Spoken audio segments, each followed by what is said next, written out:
Akkam jirtu daawwattoota keenya. Amma asirratti deen kuni dirree tooktookii baga nagaan dhuftanii. Abbaa maccaa fi abbaa garoo ittiin affeertan bakki kun jechuudha. Kanaafuu iyyeellee. Ashamaa harka fuunee hordoftootaa fi kabajamtoota Fuad Show jalatti argamtan.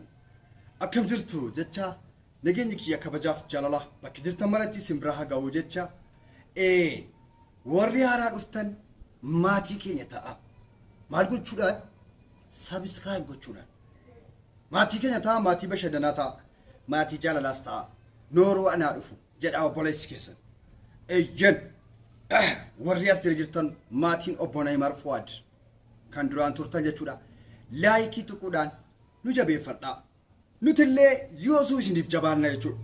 Jiraadhaa, ulfaadhaa, tuqi'amu, tuqi takkatu.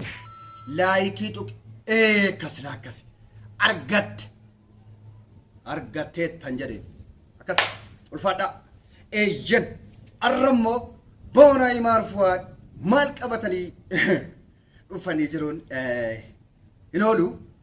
Eeyyan gaana akkuma beekamu kaleessa kan waadaa isiniif seenee ture jechuudha. Egaa dhimbiibaa ni qabna tooktookii irraa kan finnu asirratti jechuudha. Paartii isaa kan eeggate jechuudha. Arrammoo keessummaa lama isiniif qabadee dhufeen jira. Arra dayee tokkoof qeerrettii tokko isiniif qabadee dhufeen jira jechuudha. Nama haalaan jechuudha qallinaan addunyaa kanarraa tokkoffaa taate isiniif qabadee dhufeen jira. Dayee immoo jechuudha. Na uffolchaa malee isiniif qabadee dhufeen jira jechuudha. Haalaan kan jaalalli qabee jechuudha. Nama ajaa'ibsiisu jechuudha. Eeyyin laayik godhaa nu waliin bashannanaa itti fufa. Isin daawwachiiseen deebi'a mee maal tokko keessummaa kootiin wal baraa. Imaamma maal tokko kottaatii asirratti bakka Fuad Show irratti waamicha keenya dhageessanii nu kabajanii dhuftanii Fuad Show irratti affeeramuudhaaf onneerraa isin galateeffadhaa. Mee daawwattoota kiyyaan illee kottaa wal baraa al tokko nooruu anaa dhufu.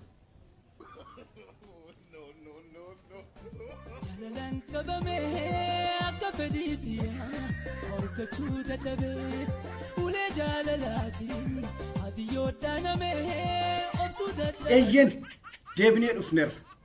Akkuma beekamu arrammoo gennee isiniif qabadee dhufeen jira.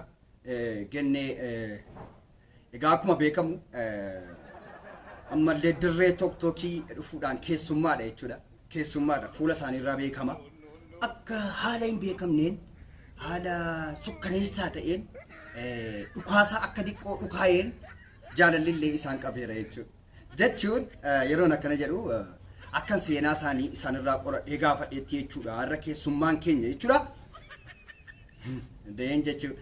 Egaa yoo maqaa siitii waamuun immoo natti ulfaata. Maaliifi deedhuma jedhee waama.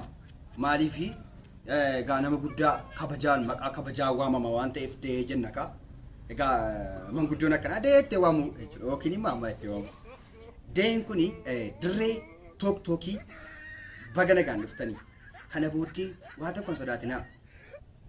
Akkasiis miti jaalalli. Amma wanti isaaniif dhaamuu barbaadu gamanumaan jechuudha. Dirreen kuni dirree bashannanaati. Dirree qeerroof qeerree irratti dhiichisan jechuudha. Dirree tooktookii jechuun dirree irratti jaalala ofiillee fiqireenyaa ofiitii yookiin immoo jaalallee keessan ittiin affeertanu jechuudha. Abbaa maccaa fi abbaa garoo ittiin affeertanu bakki kun jechuudha.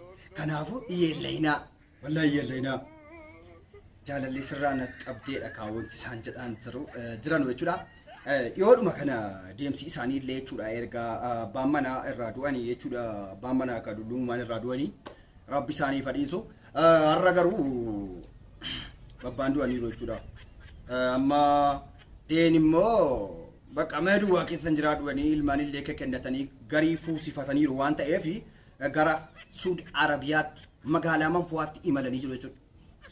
Baga nagaan dhuftan dahee dirreen tokkoki dirree xiqqaanis guddaanis sheekiinis qeesiinis irratti wal ga'u waan ta'eefi israatina atak eenyurraa jaalallisin qabilaat anarra ana ta'uu dhoolu jechuudha qaamaanigaa fageenya takka na godhe malee waan jedhu dubbataa jiru sanaayyuu immoo hin socho'anu maalidha kanatti miti dee seerri isaa akkanaa miti dee mee ilaalee deebina mee seera isaa ittiin hima mee ilaalaa seerri isaa akkana ijool mee walumaan laalla dee qoxxaame al tokko sirbaa tok tok irratti nu agarsiisaa turtan bichuu sinu daawwachiisaa dheetanii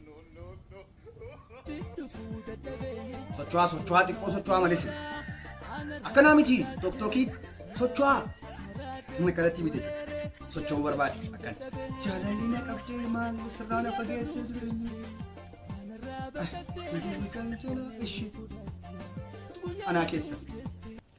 anaa keessan deeko akkanaa miti immoo dubbiin tok tokiin seera qaba tok tokii irratti socho'aa xiqqoo jaalalli na qabdee jedha chaapistikitti immoo eenyu sinii diibe jechuun isii hidhiitti dibattan kana maal hidhiin keessan isaayyuu akkan bareeda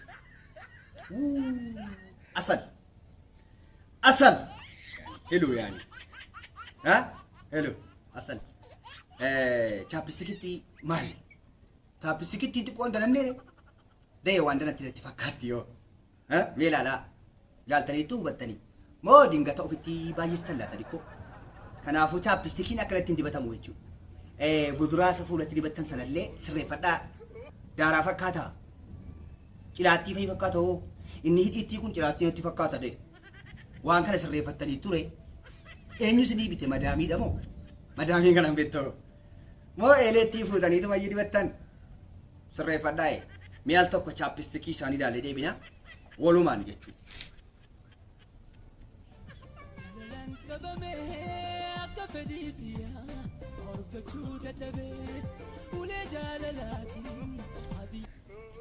Hammana bahee ungulaala malee jedhan jarri keenya jiru.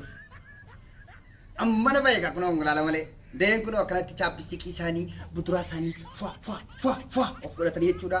Jaalala isaanii dirree tokkookii irratti abbaa manaa isaanii affeeraa jiru bakka inni jirutti sibraa ga'u jechuu barbaanna. Sagaleen kiyya kun illee yoo sibra ga'e deeni ka ergaa isaanii kun saatalaayitii tokkookiitiin akka sibra ga'u abdiin qaba obboleessa kiyyaati illee jechuudha.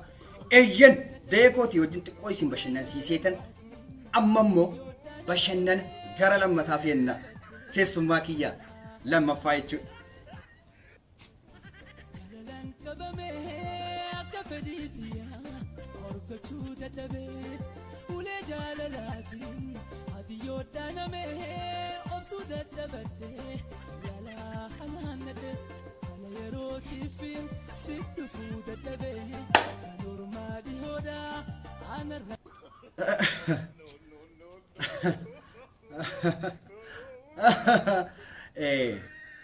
Ulfaadhaa kaa'atee kabaja waamicha keenya kabajanii egaa maqaa daawwattoota kiyyaatiin kabajaa waamicha ani isiniif godheeni dirree stuudiyoo Fuad Show irratti nuuf affeeramuu keessaniif baay'ee galatoomaa jedha maqaa daawwattoota kiyyaatiin jechuudha. Eeyyen gara fuulduraatti akkasiin of sirreessitanii akkasiin ittiin dhiichiftanii na agarsiiftan abdii guddaan qaba. Oolmaa gaarii isiniin jedha dee. Eeyyen kana fakkaata. Keessummaa kiyya lammataa tokko isiniif qabadhee dhufiin jira. Mee keessummaa kiyya lammaffaa jechuudha. Gamanumaan isin agarsiisaa subscribe gochuun dagatina, like illee tokkoon dagatina. Bashannanuu yoo feete yoo didde immoo wal fixna jechuudha. Dayee wajjina walii galee si fixan jira bara. Amma ilaala. Me keessummaa kiyya lammataatti wal isin barsiisa. በጣም ትንሽ ሊቆቁቱ የገዳ ትንሽ ስርብቺ ዋኒ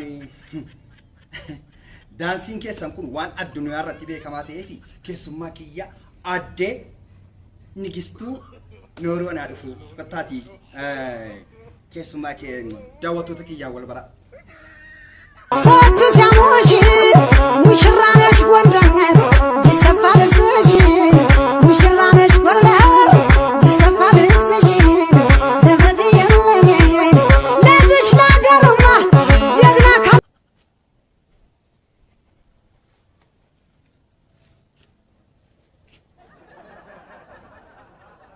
kana fakkaata. Maal garaan maal kunde maaliin guddanne ulfajjii meeqa garaadhaa qabu isin immoo bagana gaannofte. Kam jirtu daawwattoota keenya ammaas irratti xiqqoo garaan waan itti ulfaatee fi ulfajjii majaawii qabdi natti fakkaata biyyumaa fuutee deemte. Akkan see qoradhetti biyyumaa fuutee deemte hoo akkami kun isinii dayrayi egaa dhiifamaa anis ishee fakkaachuun qaba waan ta'eef garaanii ulfajjii wayitii jechuudha. Akkanatti iyyuu jechuudha akkanatti sirba qaba jechuudha laa jiranii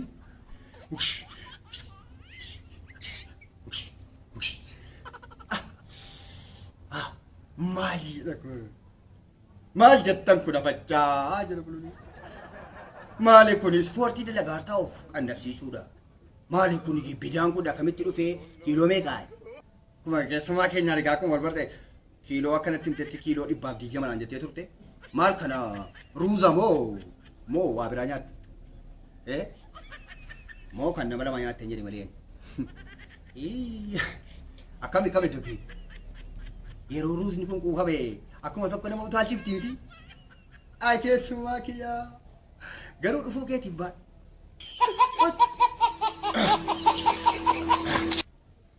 harmi maal kun jaran jechuun harmicha ammatu harmichiitu waan itti hiikameeti jechuun maal kun faraasilla dha'u.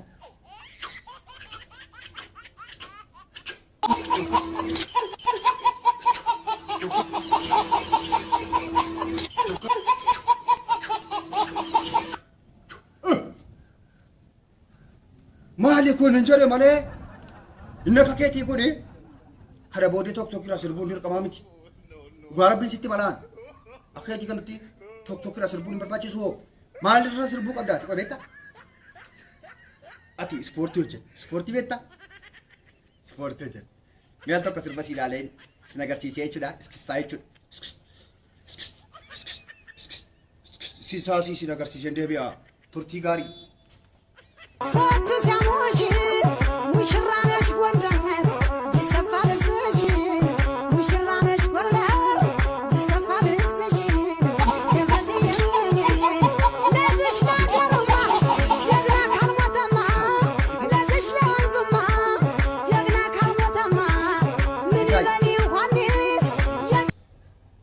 Argite kana fayyadamee ati immoo ishee kana laal yeroo ruuzatti guuttee kaata raafinsi meette ganama ka'itti tokko irraa sirbuu dhiisiiti isa kana fayyadamee akkanatti laa indaazi yaayyesh indaazi maal kun rootoon kan nama lama nyaata haramu kun gara Itoophiyaa yoo dhufe kun biyya deeksa'u maal jedhe kun kunoo ispoortii kana fayyadamee argite kan indaazi kanaani garaasa kana ofitti fiqee jechuudha.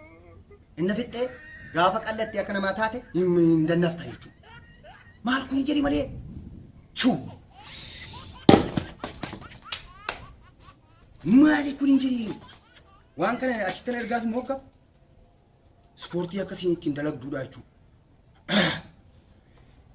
Eeyyeen daawwattoota keenya hordoftoota jaallatamtoota bashannantoota as jalatti argamtan viidiyoo keenya tokko kaastanii hanga dhumaatti akka dhaggeeffatan abdiin qaba. Eeyyeen laayikii tuquun dagatanaa hundi keessanuu jechuudha. Tuqiyam hamma kana tuqin jedhee